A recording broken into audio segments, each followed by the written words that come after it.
Speaker sir, हजारों साल पहले हरियाणा में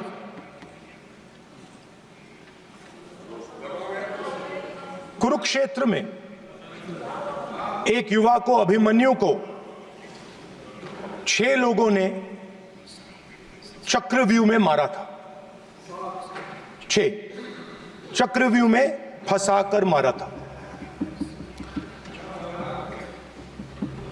सर, चक्रव्यूह के अंदर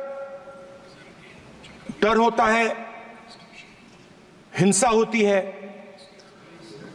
और अभिमन्यु को चक्रव्यूह में फंसाकर, ट्रैप कर 6 लोगों ने मारा।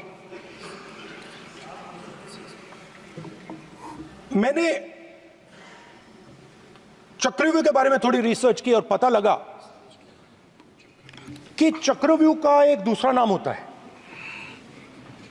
पद्मव्यूह, मतलब लोटस फॉर्मेशन। तो जो चक्रव्यूह होता है स्पीकर सर, वो लोटस के शेप में होता है, कमल के फूल के शेप में होता है। 21वीं सदी में सर एक नया चक्रव्यूह तैयार हुआ है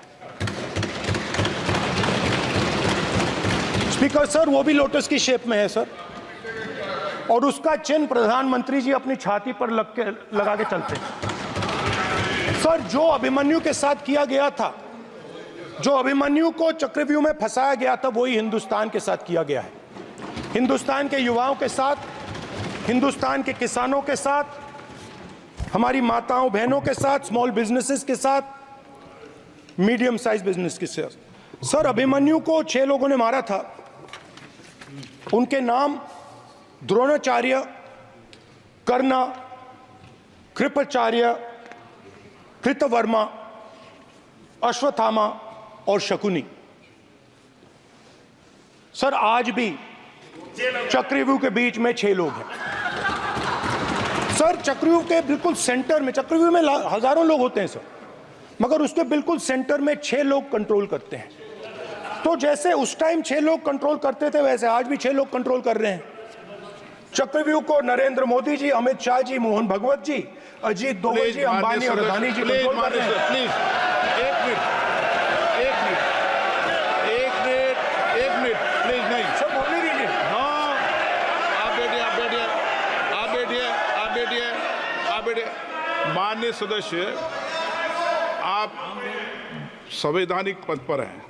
आपके कई माननीय सदस्यों ने यहाँ पर मुझे लिख कर दिया है कि जो माननीय सदस्य का सदस्य नहीं है उसका नाम नहीं लें। आपने लिख के दिया है। नो, आपने क्या, आप उसकी पालना करना चाहते हो? स्पीकर सर, गलत। मैं माननीय एक minute, hold on. Speaker sir, अगर आप चाहते हैं तो मैं एक मिनट मैं प्रतिपक्ष के नेता से ये तो अपेक्षा करूंगा सही कि वो सदन की नियम मर्यादा को बने, ये अपेक्षा करता हूं। आप चाहे नहीं करें, पर मैं अपेक्षा करता हूं। नहीं सर, मैं, अगर आप चाहते हैं सर, मैं NSA का और अदानी और अंबानी का नाम इस लिस्ट से निकाल देता हूं। फिर माननीय सदस्य, आप अगर आप चाहते हैं सर। प्लीज, मैं नहीं चाहता। सदन के नियम प्रक्रियाओं से सदन चलता है। सर, अगर आप कहते हैं मैं निकाल देता हूं। नो सदस्य, मैं 3 ही नाम यूज करूंगा। नहीं माननीय सदस्य, नहीं कहा।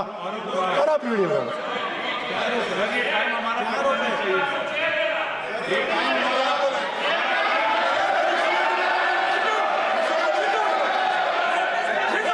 आप मत उठिए सब, प्लीज, या आप समझाइए। हाँ, आप Speaker sir, the Chakravyu that has captured India has 3 forces behind it. First is the idea of monopoly capital, that 2 people should be allowed to own the entire Indian wealth.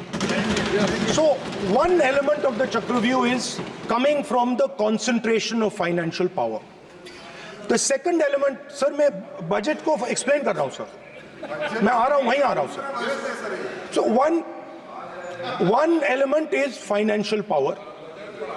The second element is the institutions, the agencies, CBI, ED, income tax department of this nation. And the third is the political executive. Speaker, sir, these three together are at the heart of the Chakravyuh. And they have devastated this country. Speaker, sir, my expectation was that this budget would weaken the power of this Chakravyuh. That this budget would help the farmers of this country, would help the youth of this country, would help the laborers, the small businesses of this country.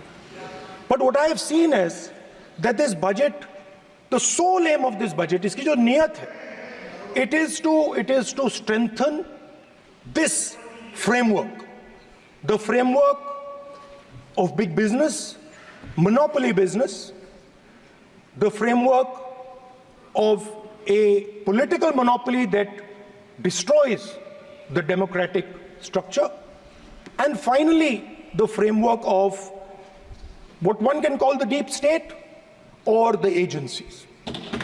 And the result of this has been the first पहला काम इस चक्रव्यूह ने क्या किया, जो हिंदुस्तान को रोजगार देते हैं, स्मॉल एंड मीडियम बिजनेसेस हैं, जो करोड़ों युवाओं को रोजगार देते थे, उन पर इस चक्रव्यूह ने आक्रमण किया। कैसे किया? नोटबंदी, जीएसटी और टैक्स टेररिज्म। आप लोग आतंकवाद की बात करते हो, पूरे देश में अगर कोई भी व्यक्ति छोटा बिजनेस चलाता है तो रात को उसको फोन कॉल आता है इनकम टैक्स डिपार्टमेंट से, जीएसटी से, और टैक्स टेररिज्म का वो शिकार बनता है। इस टैक्स टेररिज्म को रोकने के लिए बजट में आपने कुछ नहीं किया है। तो टैक्स टेररिज्म के कारण और ये जो आपकी नीतियां हैं, जो आपने कोविड के समय बड़े बिजनेसेस की मदद की और जो स्मॉल एंड मीडियम बिजनेसेस थे उनको खत्म किया, उसके कारण आज हिंदुस्तान के युवाओं को रोजगार नहीं मिल सकता है। बिल्कुल एक युवा को रोजगार नहीं मिल सकता है।